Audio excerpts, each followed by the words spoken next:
afternoon and welcome everyone. I'm happy that we have so many people in the audience today for this important topic. My name is Rigour, a chief economist at the Hungarian Banking Association, and I'm honored to be the moderator of this panel. As you might know, the Bank of England and the European Central Bank have been some of the most active central bank players in developing an improved understanding of climate stress testing. The network for greening the financial system has played a part in promoting the sustainability agenda for central banks. However, a lot remains to be done when it comes to climate stress testing methodology and the testing.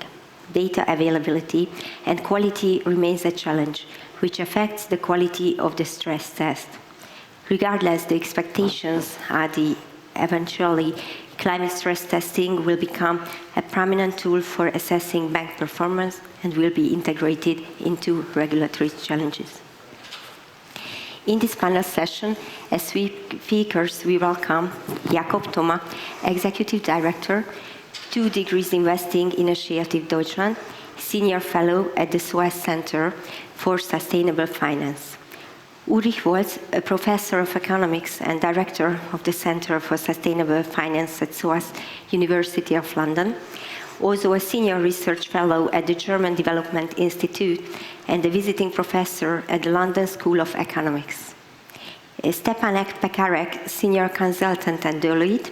Before joining Deloitte, Stefan was working on prudential supervision at the Czech National Bank. And Roman Vasil, Advisor to Deputy Governor, National Bank of Slovakia. So we should start with the first question. What are the couple of most significant developments in climate stress testing for banks in the last few years? Will the war in Ukraine have an impact, or what will be the turning point for climate risk work? So I would like to ask Jakob first to answer this question. Sure, thanks. Thank you also from my side for the opportunity to speak today. I unfortunately was just able to arrive today, but it was so great to hear about all the interesting panels that have been taking place in the course of this week, and it's so great to see this topic really get the attention it deserves here in Prague and obviously in the region more generally. And stress testing is such an important part of this because at the end of the day, there is sustainability for sustainability's sake, but there's also the sustainability challenge around the risk that climate change and biodiversity loss and other factors obviously play. And climate change is clearly the most prominent factor at the moment, both among central banks, but also among financial institutions. Just a word about my context. So we've been working on developing climate stress testing models with supervisors for about 7 or 8 years now. And it's definitely come a long way. And your question is really brought me down memory lane a little bit as I was preparing this panel yesterday, thinking about some of the early attempts at trying to wrap our head around this problem. But I would say there's really three core things that are interesting in terms of how we think about climate stress testing in the context of broader supervision. The first is that climate stress testing has forced financial supervision on banks to approach this kind of risk management a little bit differently to traditional stress tests. And it has shown where some of the shortcomings of traditional stress tests are. So traditional stress tests are just based on the business cycle. 3 years typically, right? And climate change is a secular risk and the transition is a long-term risk. So one of the key developments is creating long-term stress tests. It's a really important factor. And in relation to that, even delayed stress tests so that you actually start the risk maybe in 5 years and you see what happens to nonlinear transitions. And that's one really important area of development. I would say the second area of development is the extent to which the uncertainty of the climate science has led us to maybe move away from this narrow binary thinking of are we going to survive or are we not going to survive, but trying to understand the distribution of outcomes a little bit more. And that might sound like a technical issue, but it really matters a lot for the buy-in to say, look, we struggle to know exactly what happens in the short run, not to speak over the long run. But we see now supervisors running 10, 20, in one case 100 scenarios, and running portfolios over 100 different scenarios. And that's really brought new behavioral challenges, but also, again, once again, has opened up this traditional way and how we think about stress tests, where it's more like, are you solvent under this extreme situation, yes or no? And the third thing is that for anybody who has done these traditional stress tests, they know that one of the problems is the explainability, interpretability between the different applications. So the banks do them, and then the supervisor tries to make sense of them, tries to compare the different results and use these black box models, and we don't necessarily really, at the end of the day, always really know whether banks are doing better or worse because of how they design their models or because of the actual underlying performance. And what we're seeing now, and is a lot of the work that we've been involved in particular, is that central banks and supervisors actually run centralized stress tests where they run the analysis. And the reason that's possible is because other regulation like Solvency II for insurance companies, Anacredit comes to mind, where central banks now collect loan book data. That means that you're not just relying on banks to do the work, but you can do this in a centralized way. And what's really powerful about this is that the way the dialogue happens between institutions has really changed dramatically. So I think those are the three key developments. As to the war in Ukraine, and in a nutshell, it's a simple reminder that the world isn't in a linear path, and that incredible unanticipated disruptions face our global economy, our domestic economies all the time. And that is why stress tests are so important, is to make sure that the resilience is there, and the interlinkages, of course, between the war in Ukraine and European energy markets and so on are also a reminder that energy and the transition to a low carbon economy is at the core of the risks that we're facing this decade and the decades to come. Thank you for sharing your thought. So I would pass the floor to Uri. Yeah, first of all, thanks a lot for having me. It's really great to be in Prague, and really enjoy this convening.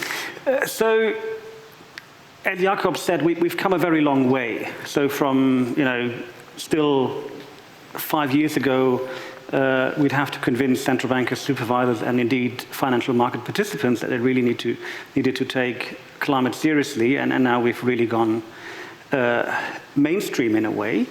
And as Jakob said, there has been a lot of development in the particular area of stress testing, scenario analysis, and I think the first thing to really note is that central bank supervisors around the world are now rolling these things out. And so from the first climate stress test developed by the Dutch central bank and others, we've come quite a long way, and so this is really a mainstream discussion, which is great. Also, the quality of stress testing approaches has developed quite considerably. At the same time, we also need to recognize that there is still a long way to go before these become really satisfactory in a way. So there are a lot of endogenities, for example, that are not really captured in these stress testing models, but I'm very positive actually on how rapidly this has progressed. And as Jakob mentioned, we've had this bottom-up and top-down approaches for stress testing, and I would say we absolutely need both, and I've been very strongly arguing that we need actually mandatory stress testing at both levels. We do need financial institutions to really work hard to assess the risks and vulnerabilities they're facing, but we also do need central banks and supervisors to centrally make sure that what's happening in the space is really sensible. And I think where we will be heading is A, towards mandatory stress testing, and B, we need to make the connection between stress test results and prudential policy making. I think that's a very important aspect. So for the time being, central banks and supervisors say, well, you know, this is only for informative reasons, so we're not linking the outcomes of the stress test to any regulatory actions. And you know, for a start, that may be okay, because you first need to have some kind of robust approaches to do these exercises. But we will sooner than later have to move towards linking this to discussions around capital adjustments and so on. Because one more thing I would like to add, and one thing that I think is also incredibly important is that we need to make sure that we also have a macro-prudential perspective in all that. The origin of stress testing is indeed very much linked to macro-prudential analysis. If you think back after the global financial crisis, you know, everyone was surprised, oh, you know, you can have big bubbles developing in the property sector, and somehow our micro-analysis didn't really catch that. Part of the response was also the development of scenario analysis and stress testing, not for climate, but this macro perspective was very much in there. And I think the problem with climate change is, of course, that we need to have this longer-term perspective also in prudential supervision. This means that we also need to have longer-term scenarios, and even if the immediate risks are relatively small for individual financial institutions and even for the financial system as a whole, if we don't align portfolios of banks, of investors with a net zero pathway, then we are going to face massive macro financial risk down the road. And this also has to be brought into prudential frameworks, because we need to change lending and investment behavior now and really take this long-term risk also into today's decisions. Thank you, Uri. So we would like to hear the views on Stefane. Oh, yeah. Thank you. So, and thank you again for having me here. It's, you know, I'm really glad to be part of the conversation. So, thank you for that. And I'll be putting more perspective from the individual institution side. So you were talking more about the central banks and how the regulators and supervisors are looking at this. But yeah, from the perspective of individual institutions, we've seen a lot of progress as well.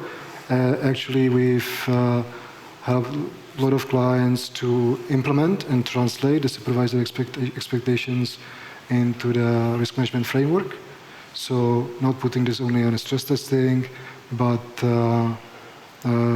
looking at the risk appetite, going top-down through the risk management framework as the ICAP, looking at how this ESG can be related into client acceptance, uses, and collateral valuation. That's the two parts which ECB guide is requiring as well. So we've seen quite a lot of progress in this from the individual institutions. And yeah, there's this really large progress in ESG financial risk stress testing. Well, it's, you know, across the board, across all the building blocks of the stress test. So in the scenario design, we've seen a lot of developments, how the scenarios are developed, how they are translated into the metrics as well. So that was one of the areas. We've seen a lot of developments in modeling techniques themselves, in how you translate the scenario into the financial impact. We've seen a lot of progress in the actual uses of ESG stress testing. So it's not only for, say, Pillar 2 or ICAP or economic capital calculation, but as well on the different model uses. So you realize that the banks actually use solvency stress tests and now the ESG stress tests on different levels. So the model needs to capture all these kind of model uses. So it's one of the fun parts now as well. And yeah, there's this, and maybe final topic, is the data and the data collection and how to get the data to perform the ESG stress test properly. So we've seen a lot of progress in this, and from my experience, and maybe you can share yours on this, that it somehow reminds me the first few years of solvency stress testing. So we see on the market and in the regulator side a lot of progress and a lot of different models, a lot of different techniques how to approach this topic. And that's what we've seen the first few years of the institution-wide stress testing when this came along, and when after the financial crisis, you said, when the first central banks and the individual banks started developing their models. So you've seen quite a lot of heterogeneity and quite a lot of, let's say, different maturity levels, and the maturity cycle is, distributed across our clients differently. So we see a lot of heterogeneity. So I think we are at a late stage of this divergence, but coming into the convergence, what actually happened in the solvency stress testing, that we converge into models that we see quite similar ones. We see quite similar approaches to develop scenarios, how to use the institution-wide stress test. So that's, I think, what we see, or what I hope to see in the future of climate stress testing. And saying this, this field is not, this academic field is not dying. We will definitely see, new developments, new categories of risks. I think that's quite a topic which is coming. How to capture the interaction between different risks. That's what we actually have done in solvency stress testing as well. You have to capture the interaction between credit and interest rate risk and stuff. So that's maybe what's coming for the climate stress testing as well. So yeah, it'll be a lot of fun. Stay tuned. Great. Thank you for sharing your thoughts. So I would pass the word to Roman now. Thank you. Maybe I would go a bit back in the time that we saw something what we are seeing now in a great financial crisis, after which macroprudential stress testing got a prominence. And it was also time when those stress testing were developed and improved, and now we face another set of risks and challenges, and it's physical and transformation risk. And we have to incorporate it into what we call climate stress test. And we see a huge development in this field in recent years, thanks to NGFS, which do tremendous job in developing scenarios and transmission channels, and linking all these transmission paths to transform into macroeconomic variables, and it's not an easy task. And what they do off-the-shelf scenarios, and scenarios are the most important part of the stress testing, scenarios and assumptions. And it was mentioned here that there are a couple of differences which are challenging and needs to be developed more, and it's how to juggle with horizons, because standard stress testing use short horizons, climate, especially physical risk, focus on long-term risk. And there are another approaches is bottom-up or top-down, and that's a developing field where we have to decide what best suits to capture the risks which we are facing. Thank you. I would like to pose a question to you, if I may. What changes in regulation is the focus on climate likely to create? The objective of regulator or supervisor is to monitor, control, measure the risks. So that's the field where the supervisors has to come up with a framework how to disclose those risks on the microprudential level or macroprudential level. And ECB set the expectations from the companies, and we see that many companies lag behind those expectations.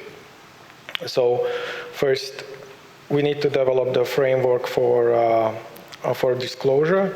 From the disclosure, we can get proper data, and after that, we can set the macroprudential tools.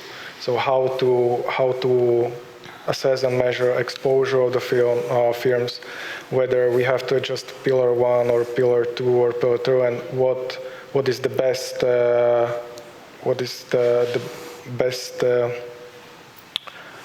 part which we can adjust, and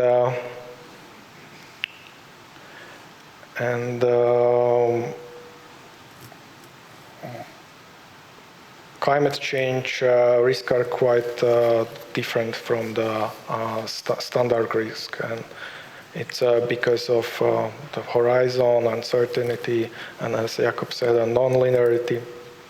And the current macroprudential framework might not be enough to capture all of these risks, so we have to think whether it's need to adjust and what part of it need to be adjusted. Yeah, I think you need to understand that a climate stress testing is quite a different beast than the solvency stress testing. It might have similarities, right? But say the ESG risk, even the thing to quantify your exposure to ESG financial risk, you need to use stress testing. You need to use some kind of scenario analysis. That's completely different to the normal standard financial risk like a credit or market risk, where we have already the techniques developed and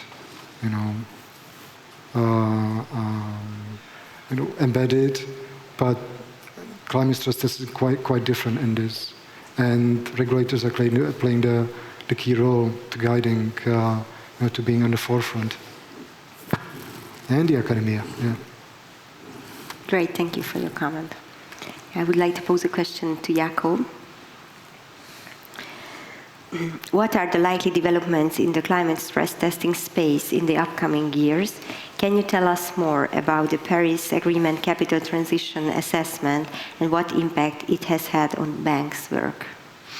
Sure. So I think we can probably already sense this from the conversation we had so far, that a lot of sustainability is a transaction cost problem, right? It's not necessarily that people are against it. It's too difficult. It takes too much time. We don't have the resources. Today I've got this problem, and in 30 years a wildfire is just not going to make it on my to-do list. So I think one of the things that we try to do as an organization, and we're going to see that development drive, is improvement of models, as Uli said, but perhaps equally importantly, making it easier, the reduction of the transaction cost of running these exercises. And I can give you two examples to that effect. One of them is the one you just mentioned. So we developed a methodology called PACTA, which we actually first rolled out in 2015, and we've been applying now with several European and international central banks. They use this methodology to run centralized assessments of their regulated entities. I work for a small think tank. On our PACTA platform, we have 30,000 portfolios that have been uploaded. So this is not only possible because the transaction cost of running this assessment is so small that it's basically free. And it's possible to run an exercise like we did last year with the European Insurance and Occupational Pensions Authorities, so the European Insurance Supervisory running PACTA, because it's basically an exercise where you can run this over several thousand portfolios in an automated way. And we're going to see these kind of developments more and more, that we have this. And obviously it's perhaps just even more important in this region to really have something that is at the fly-by-height in terms of the resources and that are there for this topic as it becomes a growing topic in this region. So that's one thing, and that's so crucial, right? So as I mentioned, we have the online PACTA, and there are about 100 banks that are using PACTA. And it's the same idea. It's a full loan book assessment of several $100 billion with a large European bank that we conducted recently. I think took something in the vicinity of 17 to 20 working days to process your loan book and run it through the system for one bank. If you run that as a supervisor and you centralize a thing, it takes a little more. The other aspect is that we're going to see an increased focus on, which is also so important in this region, is moving away from listed companies as the focus of the exercise. A lot of the work we're seeing now, a lot of the data, disclosure frameworks, they focus on listed companies, large companies. The more shallow capital markets, more prominent here in Central and Eastern Europe, are going to be in a situation where a large part of the economy isn't going to be covered by these regulations, but it's going to be so critical to banks' balance sheets. The supply chain companies, the mid-sized, champions here in the region that are so important to the industry and the economy, but are not necessarily captured by these disclosure requirements. So that's where I see a big part of the future of these analyses. One of the things that we're doing right now is actually a project with, again, a large European central bank in Central Europe. It's a country that's the biggest European country in Central Europe, but I won't say which country it is. And where we're looking at SMEs as a specific focus and developing a climate-related database for SMEs that's going to cover around 100,000 companies by the end of the year. We're working with 20 banks that are working with us on this, who are going to be running these, road testing these data sets and so on. And that's going to be a total game changer for this type of analysis. We had 3 levels. We had corporate disclosure, step 1. Then we're now able to rely on asset level data, which powers the PACTA tool, which is large industrial power plants, and where you have this public data through public registries. And then the final enemy in our Super Mario land that we're facing of stress testing is going to be SME data, and we're very close to getting there, and we're going to see a radically different analytical space as a result in the next couple of years. Great, thank you. So we have covered a few topics until now. I would like to ask the audience, if you have any questions, feel free to raise your hand or write in the chat box.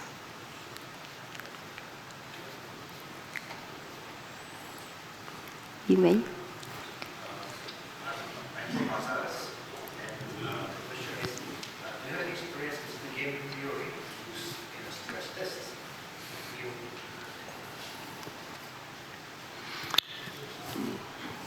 Maybe I... So do you want to start? You go, yeah. Jacob. So there's 2 parts to game theory, I think, in this stress test. One of them is behavioral responses to the shocks. Do you divest? Do you adjust your portfolio? That's still very, very limited, actually, to the extent this is being captured. There's the Bank of England CEE-Best that they're running right now, but it doesn't have, game theory is a big word for what's happening here, but there's at least an attempt to try and kind of talk about your response. The other part that I think is more interesting in game theory is how the behavioral dynamic that we've already talked about as well. So how can you get an institution to care about a 30-year stress test? How can you get them to care about results that don't come today or tomorrow? And there are 2 really interesting insights that we had from that. And one we've already talked about, which is the fact that a lot of stress tests use as a reference point your capital buffer, basically, right? That's typically how we think about it. Now, in some institutions, the way they're running it is they're actually explicitly ranking the institutions based on the performance independent of the capital buffer. And if everyone knows, people hate to be ranked, and what they hate even more is being last when they're ranked. So this is a real behavioral driver that we are already seeing in the market, where people are trying to think about more intelligent ways to do that. And the other part of the game theory is finding the right balance between giving the model to the bank to run independently And what happens then is low comparability, and often the bank then actually ends up creating black boxes that their strategy teams internally no longer understand, or having everything centralized where the banks don't have ownership of the model because they don't have any control anymore on how they run it. And so there's a very fine line where we ran a project with the California Insurance Commissioner's Office where the Commissioner's Office did 100% of the work. So this is going to be perfect, the insurance companies are going to love it, we'll just give them the answer. Zero impact. And I can say that because I was involved in this project. Zero impact project because that game theory component of how do I internalize that didn't really click with the individuals who are exposed to this. And then we did the inverse, it didn't work because it was too all over the place. So I think that's the part of the game theory that's really, really interesting. But of course, some of the modeling is nascent as well, and especially the academic world is doing some really great stuff on this as well. Yeah, there is a lot of papers actually published on the beauty contest of EBA stress tests and how this actually, influences the behavior of the banks. That's quite a nice topic, yeah. From my experience, then there are these agent-based models, which actually are trying to model the interaction between the risk and the interaction between the actually agents in the sector. So you would actually have, say, banking sector, so you wouldn't model it as a whole, but you model each of the banks separately with their own optimization function, with their own, say, capital ratio, leverage ratio. You would optimize this by your structure of the assets and liabilities, and you have this direct or indirect impact.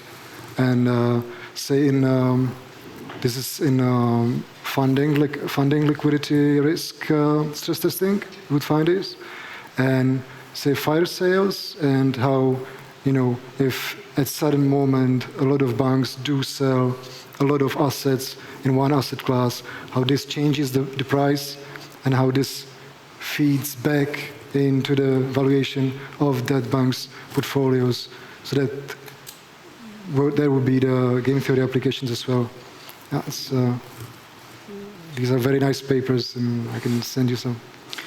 Yeah, I mean it's a very, very important area, and as Stefan just said, a lot of interesting stuff is happening there. At the end of the day, it's very much about expectations. So we have now in the European Union net zero as a law. So we have a European climate law. The question is how credible is it? I mean, we have the legal text, but do we expect our politicians and our industry to really follow up on that? And that obviously has a big implication for valuation of assets going forward, and so that has a big implication for how you, for the different scenario pathways that you use in the modeling and all these feedback loops and so on. It's very difficult, but it's rapidly developing. And I just maybe also wanted to follow up on Jakob's point about improving the data situation and also broadening that to SMEs, which I think is very important. And I think here, one development which will become much more important is of course digitization and AI, which also resonates with the point Jakob made about can we try to make it as easy as possible? I mean, of course, it is not easy, but when it comes to disclosure and then using the data that has been disclosed, there are extremely exciting approaches that you can use to really make it work, and central bank supervisors are also starting to look into this. The Bank for International Settlements has an innovation hub, which is also looking at these automation, using automation for prudential purposes and so on. Again, early days, but very interesting and exciting.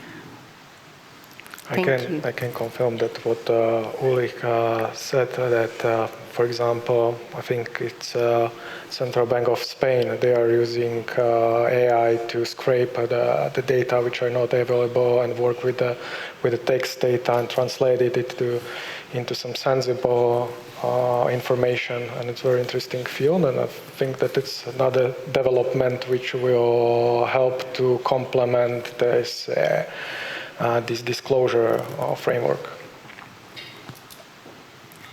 Yeah, but also so this is indeed kind of one of the promising examples, but going forward, I think we're also going to see much more of these digital approaches for also analyzing how, for example,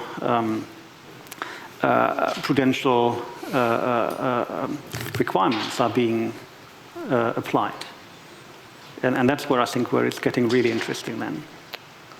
And that's the tricky part of that, because if you don't have a granular or verified quality data, then it's almost impossible. It's very dangerous to set macroprudential regulations. Yeah, but that's what I was saying before. I mean, we obviously need a mandatory disclosure in a very comprehensive way. We need climate stress testing, and we need to link climate stress testing to prudential frameworks. So these three things are interlinked, and of course you can't do the one without the other. But I think one issue that has really bothered me for a decade, and so I've been working on this stuff for a good decade, and the issue is that there has always been the point about, oh, we don't have good enough data. And of course, we don't have good enough data, but the issue is how do we create these data, make these data available? And it's not gonna just happen by itself. So even though we are all happy for the market to do its magic, but this data will not just pop up. And the beauty is that central banks and supervisors, they can actually demand financial institutions to provide data, and financial institutions in turn can demand their clients to provide certain information. And of course, we want to keep this all as simple as possible and don't create all kinds of undue burdens, but we need better data.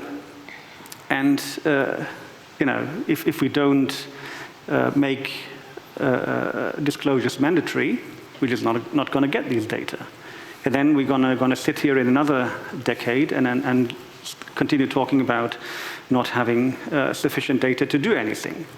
And if I may just remind us that we basically have to now very dramatically change our economic systems to have a chance to keep global warming to below 1.5 centigrade. So we need to have emissions go down by 7% per annum, by half by the end of the decade.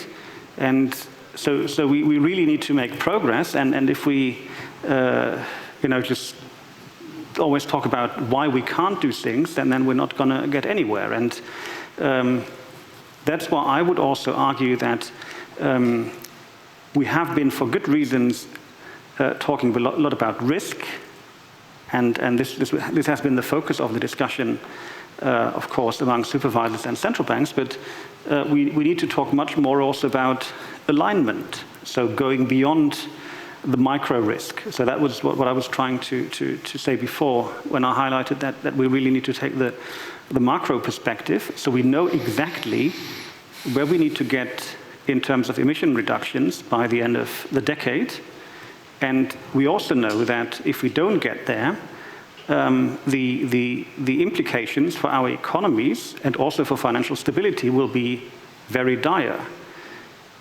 So how do we go from here to there? And this connect is we need to bring that now into the policy making, I think. Maybe I would make another remark to follow up the week that we are discussing about finance, but then there's another very important part, and it's government and government election, because they are also a bit responsible for financial stability, and they can help by their policies. Could I challenge the, I think two things here. One of them is this, we're not prepared actually for the world where the problem is too much data. And there is a case to be made that that's part of the problem that we have right now on this topic. There is a problem of there are things we don't know, especially SMEs, we already talked about it, but a lot of the times that when we work now with these data sets, for example, we did some work with the Bank of England, and they collect all the Solvency II data. This climate sort of scenario analysis stress test work that we did with them, that was the first time they ever even used that data, because they'd never used it in another context before. And part of the reason why they did the project with us back at the time was because they're like, oh, this would be a cool way for us to figure out what we have here. And I think this insight is also true with what we're seeing now with AnaCredit. A lot of the problems we have when we're working with the central bank on applying those projects are the environmental data. Much of it is there. Actually, there's some data infrastructure on the financial data side that's just as challenging. And that's because we don't have the capability to process all this information. And so that's, we mentioned AI and so on. We think about it now in the context of data collection, but we're also going to need to be smarter about how we deal with the world of too much information, which we all know from the media and politics is a huge challenge. And in a smaller way, it's going to be a challenge for climate stress taking. I mean, my colleague Kuba here is in the room today. He's working on our stress test models, and we recently worked out that we have about 150,000 iterations of our model that we have kind of set. So how in God's name are we going to figure this out? Which one are we supposed to use? How we're going to apply it? How we're going to communicate on this kind of information? And so I think that's something that's, that goes back to the question from the gentleman about game theory. That's not a game theory, but a behavioral question, insofar as we need to think intelligently about how we take all this complexity and all this data and channel it in a way where it becomes decision useful. And then as to your point about government, I think it's well taken. Obviously, a lot of these stress tests assume government does something, and we'll see whether that happens or not. But just to give you one example, if we take the current breakthrough technologies that we're thinking about in the oil and gas sector, and which are, by the way, largely adoption ready. So we're talking here about shared economy, AI and supply chain efficiencies, nothing crazy, just efficiencies in supply chain through technology. We're talking here about autonomous driving, actually, and things like that. We did a study 2 years ago where we looked at just those factors. Those factors by themselves account for, can drive the entire decarbonization the International Energy Agency anticipates in the oil sector over the next 20 years, without policymakers doing a single thing, just the behavioral driver around that. So often when we first apply these stress tests, the central bank says, oh, we're doing a kind of a policy stress test. We're looking at carbon tax will be introduced. Those tend to be less material in the model because they're usually well signaled. There's a legislation that's being discussed. People are kind of like, is it going to happen? Is it not? There might be some phase in. Policymakers don't like to destroy their own economy as a rule. But these forces that become out of our control, like, by the way, the war in Ukraine, that create conditions for us, or a natural disaster like Fukushima, or technology breakthrough that we're seeing now in electric vehicles, where who is going to buy a second-hand non-electric vehicle in 10 years? Who is this person who will, and that secondary markets for cars is 30–40% of the value of a car that you're buying today is your resale value in secondary markets. And so all these things, I'm not disagreeing with you, governments play a critical role, but a lot of the disruption that our stress tests see, where we're going, we're skating on the ice, that's actually these kind of non-anticipated and non-controlled factors around technology and just exogenous market forces. Thank you for your remark. Okay, so I would pose a question to Uli. What are the key components of best practice climate stress testing? What's your dream bucket list? Feel free.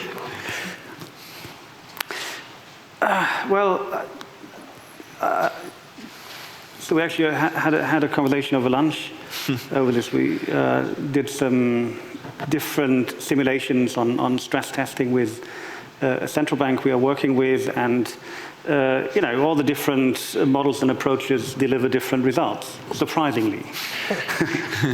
And so, of course, we can have lots of different scenarios, and I don't, I mean, it's very important that there has been progress, for example, in the central banking supervisory space with the NGFS scenario. So the NGFS has worked together with different scientists to develop a set of stress testing climate scenarios. And, this is all extremely helpful. At the same time, for a lot of countries, these scenarios are not the ideal scenarios because they don't really incorporate local context and so on. So I don't think there is just one best practice. I think there are still a lot of there's still a beauty contest out there. A lot of interesting approaches are being developed, all with pros and cons. So I think this is still evolving field. But the important point is that we really get each and every financial institution to start working with different scenarios and different stress test models to get a better understanding. And I would say that both at the micro and macro level, very generally speaking, we still have too bad an understanding of the various vulnerabilities facing us, especially with a long-term view. So I think we need to take different approaches, different models, and see what they deliver. And then the important point is then translate that into policy responses, both at the firm level and also at the financial institution level, and also then at the central banking supervisory level. I don't know if that's a good answer, but... Of course. Could I add to, because I think your point at the beginning is so important, is the best practice in a stress test is starting with the question why you're doing it. That sounds like a stupid thing to say, but if you don't ask yourself the question at the beginning, then you're not going to get to where you want to go. And so in this simulation that Uli described, we actually had these two groups in the central bank, and they ended up with different models, and then they're coming back and they're debating why this one is, mine's better, mine's better, and so on. And then they realized, wait a minute, we didn't have the same objective. We hadn't in each of our groups defined the same goal for the exercise. One group was really, I want to go to my bank, show them how much their losses are going to be at the end, and then I want that number, and then I want to feed that potentially into some prudential policy issue. And the other group, they said, look, we need to build the capacity first before we have this regulatory intervention. So we need a model that everyone can understand. And that means it's probably a little bit less sophisticated and a little bit less robust, but people understand it. And that's hugely important. And this is the third time I'm mentioning the gentleman with behavioral issues, but again, it's such a behavioral thing. And so this is why they chose different approaches, because there is an approach taken by one central bank where they used historical downgrades and just projected historical downgrades forward. Why would you do that? Climate change is a new thing. It makes no sense. The reason they did that is so they could go to the bank and say, look, let's learn about this topic. This is like a Lehman Brothers event, or this is like a Fukushima nuclear disaster event. And when they took that approach, then, okay, I understand that. I can work with that. I'm not going to change capital requirements based on this model.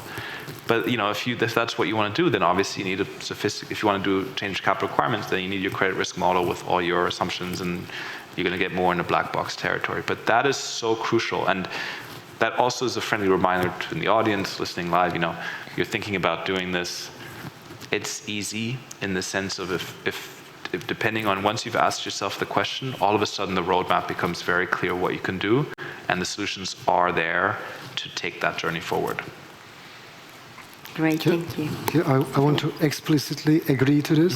I want to be on the record. How boring. Yeah, it's funny you say that this conversation is going around on central banks. We see this similar in individual institutions. So the first question is, when we come with help, is to what do you want the stress test to use for, right? What's the model you use? Are you going to use the outcome of the stress test? And it's there you discuss the modeling technique, and then because the climate risk is so different, especially because you need to model 30 and 50 years. So as you were saying, the modeling horizon is so different. We sometimes say have difficulty of translating this outcome of such a model for, say, PD from this long-term model to the normal model uses in the bank, say point-in-time PD for IFRS 9. So how to reconcile this? And that's really interesting discussions with actually people who are implementing and using the models, developing the models to meet somewhere and to do the translation part. This goes all for all the model uses we've encountered so far.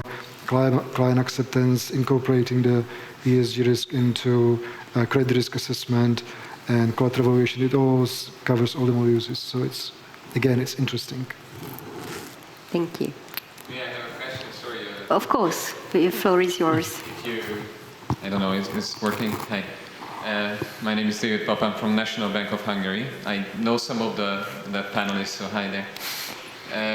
I wanted to ask about maybe a question, maybe a comment, and mostly an advice that I would ask you to give me, and then I'll have a proper question. So the first one is we have conducted our own climate stress test, and it delivered some results which show that yes, there is significant risk. We're always better off actually with climate action. So no action is the worst option, also from the macroeconomic and the financial stability perspective.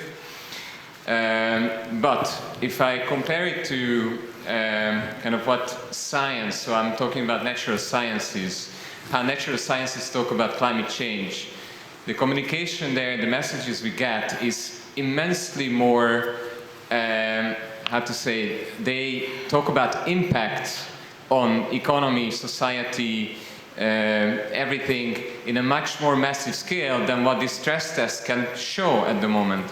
And we talk about methodological shortcomings, tipping points, non-linearity. So I understand the reasons, but at the moment I feel it's a bit counterproductive for us as Central Bank of Hungary to explain our stress test to other policymakers or lay people who say, okay, well, you talk about climate change, it's very, very important matter, but if I compare your stress test results to the previous financial crisis, you're not actually approaching that impact. So how to reconcile what the natural sciences project, how to reconcile the difference between stress test results at this moment with what the natural sciences project as really a massive impact on the economy and society, and how can we communicate about that? Because, for example, if you read The Economist magazine, once in a while you come across articles about climate stress tests and climate risk, and usually what they say, all these stress tests are really nice, but they really don't show us that it's actually a very burning issue to work on from the climate, from the financial stability perspective. So if you have an advice how we can communicate that and how to reconcile natural sciences with stress test results, that would be very helpful. So that's one. Sorry for the long question. The other question is a bit more hands-on. Do you think that next to climate stress tests, there will be other environmental issues that we will, maybe in a couple of years' time, stress test? I have one idea, biodiversity. Do you think that all the biodiversity risk and the tendencies and all the trends that we see on biodiversity loss is something that can be stress tested? Can be used for stress test? Does it make an idea? What do you think about that? And it can be actually any other, even social issues we can talk about. So I'd be interested to hear your opinion. Well, maybe I will take a second question, and here is my opinion that first, before we go to stress test on the biodiversity to finance, we have to do proper stress test on financial system, because there's a lot of parts which have to be improved and developed, and we are also, when we are conducting our pilot exercise in climate stress testing, we are also asking these questions that how we can explain it to people, that we have to separate it from the standard stress test, that is a totally different stress test based on different assumption, and it cannot be compared. This is just only to shed a light on the issue.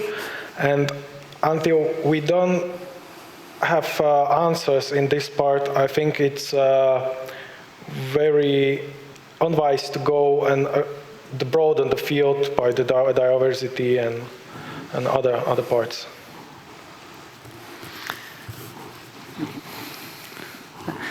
Yeah, well, first of all, I was in Budapest last week at the central bank, and it's great what the guys there are doing.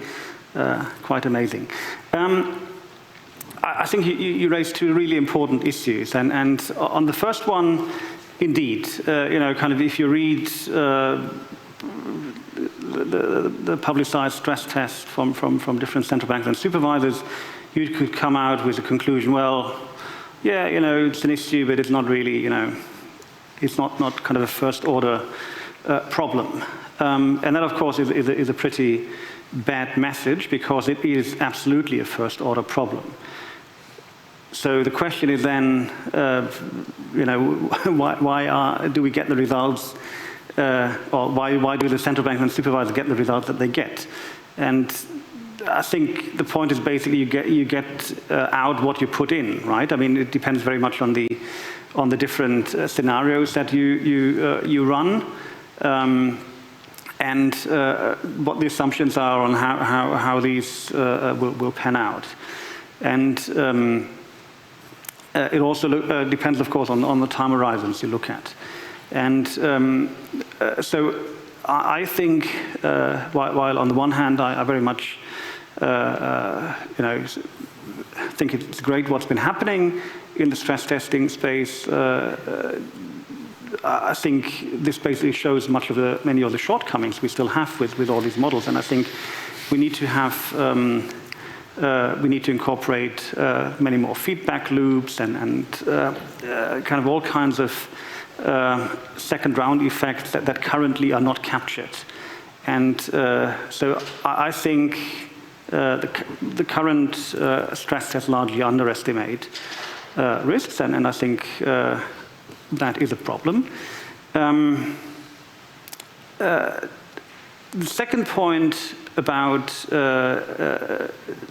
biodiversity, nature, I think this is now emerging kind of on the scene. So I was actually part of a NGFS Inspire study group on biodiversity risk as a financial risk, and that was a very good report. Well, I shouldn't say it's a very good report, because I humbly contributed to it, but there was a report published in March that a lot of NGFS members worked with scholars on this study, and I think it showed very nicely how biodiversity risk really is a massive risk. And we've actually we've been working on a study which will be published in June, where we integrated nature risk into debt sustainability analysis, and what we effectively do is kind of a stress test on sovereign debt sustainability for different nature loss scenarios. And we use the IMF's debt sustainability analysis framework, and what we show is that basically for a lot of countries, the partial nature loss scenarios, the economic damages and implications for sovereign risk are actually larger than what the IMF calls double macro shock scenario. So it's kind of the nature loss scenarios are actually among the worst scenarios in terms of outcomes. So I don't want to say that this is now the kind of the ultimate stress test, but as I said, it depends on what you put in, what you get out. And in a related study, we use nature loss scenarios to model sovereign credit ratings. And where, again, we show that sovereign credit ratings for a lot of countries would be very significantly affected, partly 5, 6, 7 notches downgrade, which is really a lot. And colleagues of mine at SOAS and Cambridge have done similar exercises on sovereign credit ratings for climate, where also there are massive impacts. So these are all things that are not really taken into account, for example, in standard climate stress tests as of now. But if you have a massive downgrade of your sovereign, that's going to be difficult for your financial system for sure. Just one example. Maybe just to add to that, I think one part of this question relates to whether we're talking about the transition risk or the physical risk analysis as well, right? So typically we see much lower transition risk shocks relative to what you find in your standard stress test. And I would say, thank God, to be honest, because if we didn't, it would mean the transition would be more expensive, right? But part of what these results are saying is, we did some work in New York, and there's an insurance company in New York that has 100% of their equity portfolio in oil and gas. So that's not going to look very good on your transition risk stress test, but obviously most investors are diversified. And so that does mean that when you have a diversified portfolio, transition risks are more concentrated, and this is a feasible transition. You do have losses. Certain institutions are, more in trouble than others, but this is, achieving net zero isn't the end of the world for the financial system as a whole, and it's definitely a better outcome than the physical risks that come otherwise. That's one aspect. Now, I echo what Uli said. Part of this obviously has to do with the fact that a lot of what drives effectively financial stability is sovereign, quality, and real estate. And that's obviously why the financial crisis was such a disaster. Now, we don't have really great real estate stress test work being done right now. A lot of it is focused on your corporate loans or your listed equity or corporate bonds. And so, again, from a transition risk, I'm doubtful of the real estate role, but from a physical risk, there is obviously some interesting components. And that's where we get into areas of insurance, and that's where we get into these, it's not necessarily even feedback loops, but cost pass-through, right? Where all of a sudden your real estate portfolio looks the way it does, but then you're saying, well, actually this is insured. And now you're looking at a situation where large insurance companies like Allianz and AXA are running 20-year projections on the insurance premiums, but signing 1-year insurance contracts with all the clients and not telling their clients that their internal analysis thinks this becomes an uninsurable asset in 20 years. So I feel like I'm kind of adding up complexity on complexity, but these are the kind of things where you really then lose what natural science tells you in this process. There's two other reasons why this happens. One of them is natural science doesn't just think about the world in dollars and cents. And some of the drama that natural science talks to us about are things that we don't put a price on, or that we don't put an economic value on. The marginal polar bear that dies does not have economic value to us. That's the sad truth. And so that's not going to get captured in this work. And the other thing is that, which I'm going to tie to your second question about the other nature issues, is we actually think about, if you think about biodiversity and ecosystem loss, is these are things that you have this dynamic that Uli described. The other dynamic is that your ecosystem service collapses. What does that mean? It means you can't breathe the air anymore where you live. It means you can't drink the water anymore where you live. It means you can't plant the crops anymore where you live. That's when ecosystems collapse. And these things tend to happen non-linearly, traditionally. They're not, 10%, 10%, 10%, 10%. You have this dynamic, and even if it's as banal as a nuclear accident, that's the collapse of a local ecosystem. And that doesn't, nuclear accidents don't take 20 years to come about. They take usually a couple of hours and then a couple of days. And that's where you have your ecosystem collapsing, basically. And that obviously is so hard to capture in these models because you as a central bank have to be conservative. So you running around saying, we've just stress tested the nuclear accident. One of my colleagues, he was involved in a Fed exercise in 2002 after 9/11 related to what happens if a nuclear bomb explodes in Wall Street. Are you ready for it? And basically then they'd never publish this work because they're like, we're going to look like lunatics if we publish this work on a nuclear bomb going off in Wall Street. But you can imagine the results of a nuclear bomb going off in Wall Street, what the kind of ramification of that was. And then, when I think about stress testing, sorry, this is such a long answer, but it's such an interesting question.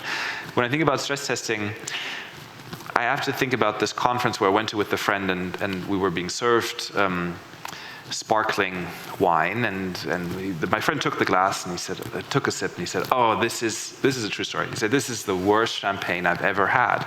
And then the waiter said, oh, it's not champagne, sir, it's Prosecco. And he said, oh, this is actually a really tasty Prosecco. And I think climate stress testing is a little bit like this. Once you accept that it's not champagne, you'd like to start the taste a little bit. Maybe then just, thank you very much, just one comment on that. So I understand all that, thank you. I think we should start then publishing stress test results always with a slide of why you should not believe this, right?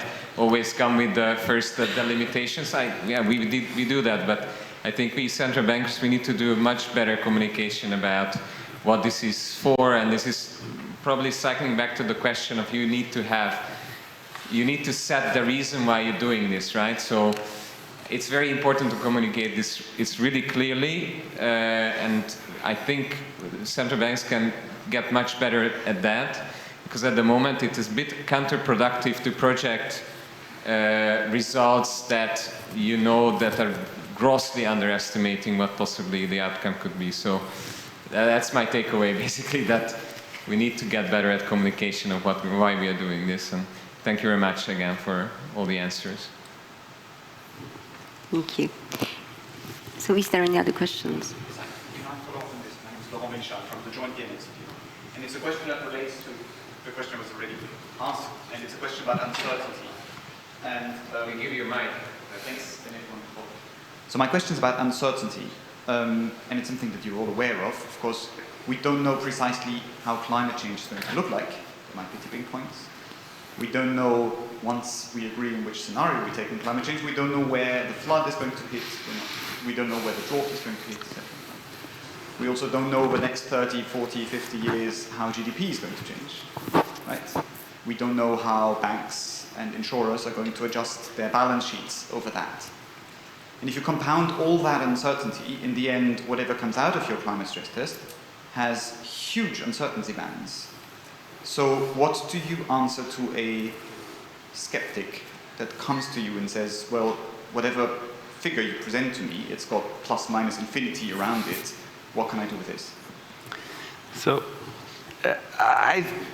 if I may. Of course. I have two answers to this. The first is, this is true in hundreds of decisions you take as a financial institution all the time. We are just the only idiots that are transparent about all this uncertainty. If you look at share price forecasts from sell-side equity research, their performance is absolutely abysmal. They have no meaningful ability often to provide any more correct forecast than what you would do if you were throwing the proverbial darts blindfolded against the wall. Now, I don't disagree with your point. I'm not saying that the uncertainty of the climate science is larger than the uncertainty of what the weather will be like tomorrow. We have obviously more information, there's less of a time horizon, but kind of the level that we accept for certainty in decision making is actually much lower than people think. And especially when it comes to financial decision making. And I think that means that we have the benchmark for saying, oh, you have plus or minus infinity is just, I don't think is actually correct in making a lot of different decisions. Now, that might not be very convincing, but I think it's worth reminding ourselves because we kind of treat like, oh, climate science is uncertain, whereas everything else we do in finance, we know exactly what we're doing, which is not the case neither. I think the other thing is we really have to do a better job of trying to communicate things in a way that both capture that uncertainty and make meaning of it. And that goes back to what I was saying about these 100,000 different model runs that we do, right? Right now, a lot of regulation is predicated on this. You have to pass this binary test, which is if you jump a certain height, you get through. You pass the test. It's pass, fail, right? Whereas actually, which isn't true again with the uncertainty that we have on these other issues as well. But here in climate science, I think one of the things that we're trying to talk to a lot of supervisors about is saying, under how many different futures do you fail the test? And then we can think about different thresholds of communicating. And that also gives space to the previous question about, giving space in your scenario design for more extreme futures, because you are the conservative central bank. You can't run around saying, we're all going to die, basically. But if you're saying, look, we're creating this portfolio of futures, and we're going to be looking at under how many futures you survive, and rather than saying you should survive this one specific future for you to pass the test, you need to survive 30 out of 100 futures, or 50, or 70, or 80, or 90, or maybe you need to survive 100 out of 100 futures. Maybe that's the threshold. And I see your critical face, because my answer isn't great. I'll admit it openly. I don't have a great answer to you, but those are the two things that I would do, and maybe it's not a good answer, but that I would approach that, which is one is just to say, let's have a quick reality check about the kind of certainty we have in decision making in all the other parts of finance and how that compares. And in particular, often the certainty that you have is one is better than the other, right? That's the kind of way you're thinking about investing. And actually, when you're at that level, a lot of that compound uncertainty you describe is reduced, because if you take just the path of climate action, as was outlined by the question earlier, and the path of no climate action, all the different futures under climate action and all the different futures under unmitigated climate change, they're almost always better with climate action. So you have that certainty, and this is again the same with investing. And then, as I said, the other thing is just being more intelligent about I know you're not contesting that, but you see that we don't know what the climate action future looks like, but we know it's much better than the other one, even if we don't know all the uncertainty bands. And the other one is, like I said, the different ways to think about modeling, and in a way that might make people roll their eyes and say, oh, this is all too complicated, but captures is honest and might capture the behavioral problems around the uncertainty you describe.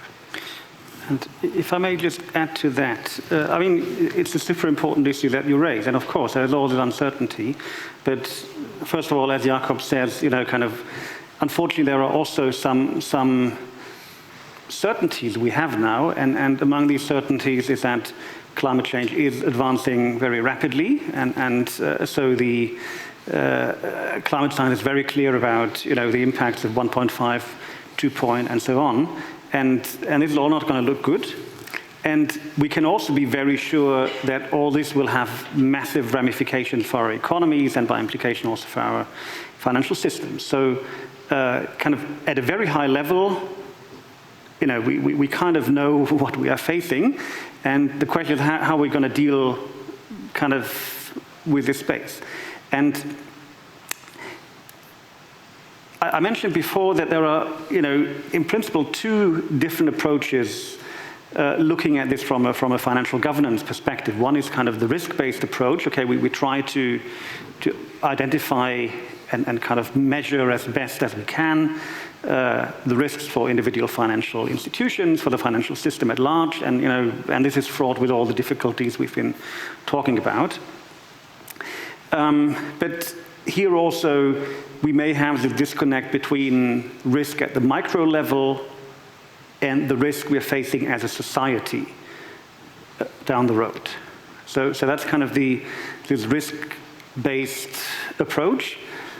And the other one is the alignment approach. So we know, to go back to science, that we have to cut emissions by so and so much over that time frame.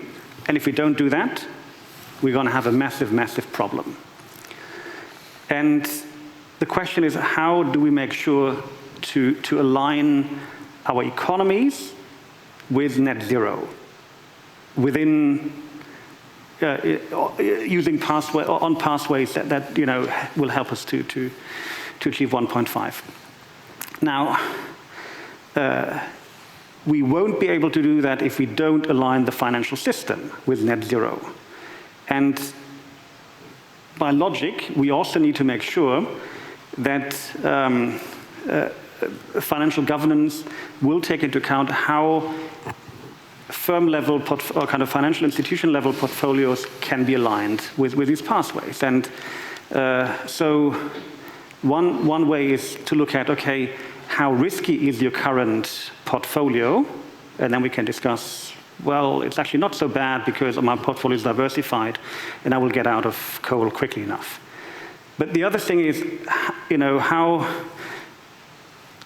all your different portfolios added up. This will get us now to 3.5 centigrades. This is something we cannot accept. We need to bring it to 1.5. And so it's a very different lens. And I know, from a prudential perspective, it's a lens that is very difficult to swallow. But I think we need to have the discussion, because if we just cling on to the risk-based approach and say, well, here is the risk, and therefore we can, after very long deliberation, agree to raise the capital requirements slightly by so and so much, and this will change very little. Then we're not really getting there. And I know it's a very difficult discussion, but this discussion is finally starting now, also in kind of at very senior level of central banks and supervisors. And one issue which I think is very important in this context is the importance of transition plans. So we basically need each and every organization to develop a plan. How are they going to prepare for the net zero world, and not just having some very high level commitment to be net zero by 2050, which means nothing, because kind of if you commit that your organization will be net zero by 2050, then kind of the CEO, I don't know, kind of the fifth CEO after you can deal with the problem. But we need to make these adjustments now.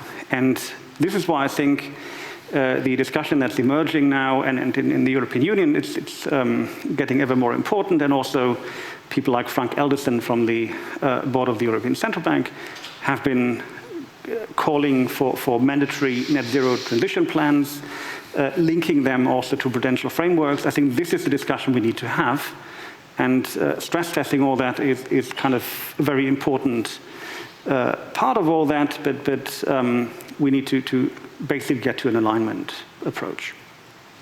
And I'm happy if anyone wants to disagree. Please, the floor is yours. I have a question.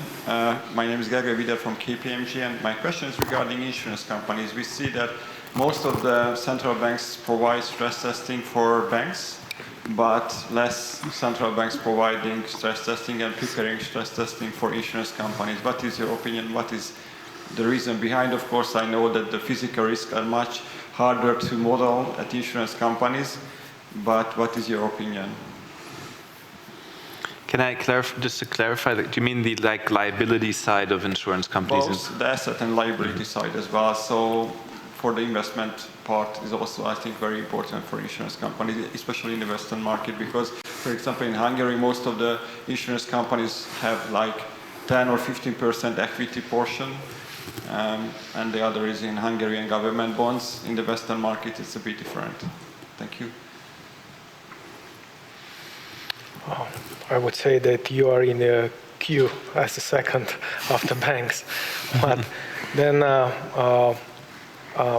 we, in our pilot, we are focusing first on transmission risk because of the shorter horizon. That's how we have build our models. They are only, we do projections only up to 4 years. So it's beyond the physical risk, which is the most important thing for insurance companies on 20 and 30.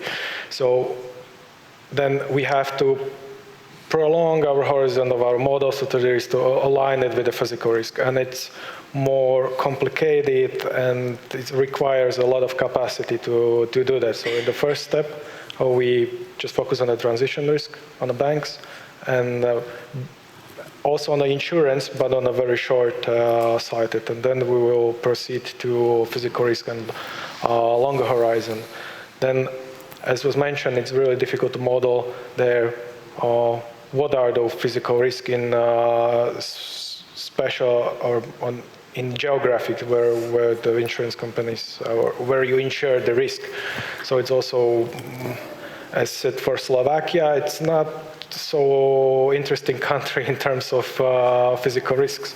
So first we have a data about the temperature, we have a data about the perception, then we have to proceed it, model it, then look on the trends, and then we can adjust our models to longer horizon. So that's why are you waiting? Yeah, and I think there's a lot of some of the models are already done in insurance stress testing. Say EIOPA has done really nice stress test, actually using 2DI tools as well. So it all comes together, what we are talking about here. So maybe, just to use these kind of stress tests if you.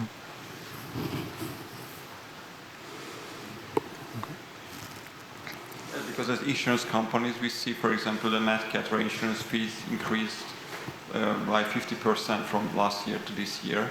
We see a lot of insurance companies, so it could be a very interesting question regarding the Nat Cat risk. Yeah, I mean, I can just echo what was said by the colleagues. Although that's also a little bit driven, I think, depending on which jurisdiction you're in. So in the UK, for example, the Bank of England actually started with insurance companies because obviously the UK insurance market is just probably the largest or one of the top 2 or 3 in the world, depending if you count the European Union as one insurance market. So it depends a little bit, in other jurisdictions. Insurance is important everywhere, but in other jurisdictions you have just a stronger banking sector, and then you just focus on the banking sector first. But some of this relates to where you're on the asset side. You have the problem you've described. You're in government bonds. Okay, then all of a sudden the supervisor needs to go downgrade your local government bonds in your stress test scenario. That's always an uncomfortable conversation to have, I think. And then on the liability side, the contracts are so bespoke. It becomes so hard. On the other side, you have pretty standardized contracts, so you can run the data through this, assuming, well, your loan contractor is going to have the standard provisions, and sure, they'll also have their own little bells and whistles, but globally know what's going on. On your liabilities, you have all these bespoke structures that are, tailored, and I'm not saying there's no standards there neither, but it's just an orange isn't an orange there, and that obviously makes the thing more difficult, right? And as we just discussed, the natural catastrophe modeling is quite complicated. It goes back to the data question, right? So we had this really great physical risk. I thought it was great anyway. Physical risk, exercise that we're looking at with EIOPA, and then we're looking at the real estate data that was submitted to EIOPA by the insurance companies in Europe. And you have an address field, right? And then one insurance company had put in their address field Oslo, the city. And then you're like, all right, okay, that's not very specific, is it? Because where in Oslo is this place? Are you at the river? Are you not the river? Are you by the forest? Are you not by the forest? And so that's where, a lot of this is also, I think, lost some of its traction, because if you want to do meaningful physical risk analysis, you really need to put a pin on a map, and obviously that requires really knowing where the assets sit. Yeah. Maybe just to add briefly on that, I think actually the insurance industry traditionally was the part of the financial system that had by far the most sophisticated climate risk analysis, and so in a way, I think it was very sensible I mean, in the UK it was the other way around, but to mostly start with banking. And I think for the insurers it's more on the asset side because, you know, kind of assessing the risk of say, property or so on, you know, they have a very strong self-interest in really doing that. But that's where we go back to the question, right? Because it's whose interests are we talking about here? The people who are going to lose their insurance because their assets become uninsurable, the government who then has to probably bail them out because the political pressure will be so high that you can't just that's what we're seeing in the UK now, with the basically socialized insurance on high flood risk real estate assets. You have, what's it called, Flood UK or something like that, right? So, you know, it kind of gets, it really have to ask the question, and I think it becomes a mandate question. I know, Uli, you've done so much work about this. Is it the central bank's job just to make sure the insurance company is fine? Is it the central bank's job to also make sure that the people who have the premiums, that the citizens are fine? Is it the job to support governmental policy and so look at other questions of climate implementation? And then that will obviously also determine the path that you're going. And each country has their own mandate and culture around central banking and supervision. And I'm sure it's different in here than it's in Germany and in the UK and so on. But, you know, there is, the buck stops somewhere. It goes, you know, when we talk about, everyone is now talking about climate litigation risk and all the companies are being sued for environmental laws. Well, that's going to be pension funds paying those payouts because they're invested in the companies, and that's going to hit their dividends. I'm not saying it shouldn't happen, but sometimes we have this imaginary idea that corporates carry the cost and they just eat them, and there are obviously ultimate cost carriers here. Thank you so much for your feedback. So is there any more questions from the audience?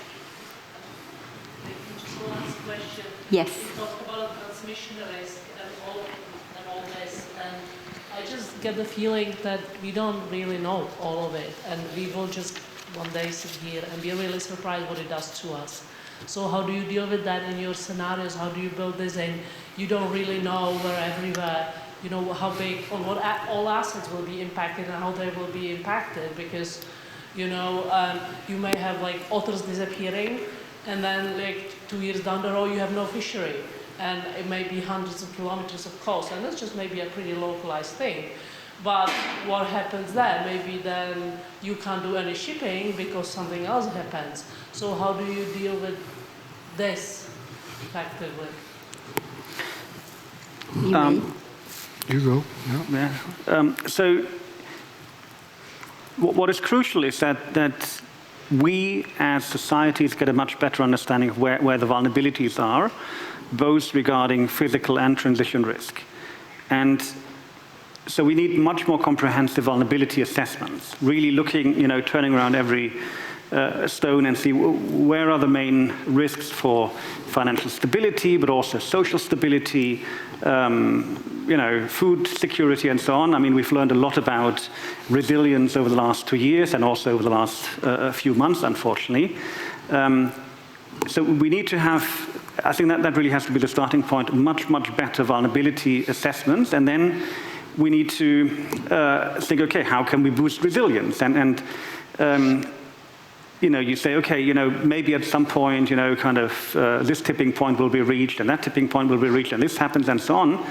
And what we need to try to do is boost overall resilience. We need to identify what are the weakest links, where can we, for example, diversify our economy away from certain risks. So if we know, you know, for example, with certain physical risks, you know, we can say relatively safely, okay, in these regions there will be water scarcity, agriculture will become very problematic, or there will be whatever salination problems, and, you know, and how can we either adjust to these changes and build resilience, or kind of let go on certain activities and create new opportunities for people elsewhere.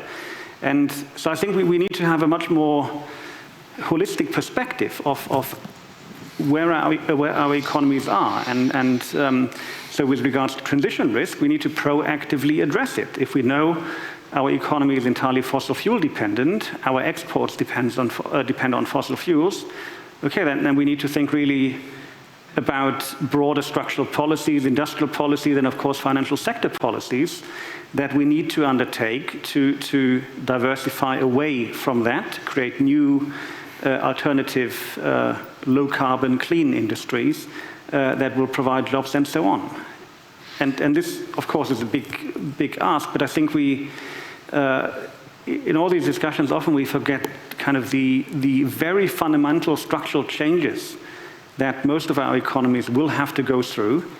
And if we don't manage these changes proactively, there will be a lot of losers, and this will also be very problematic. I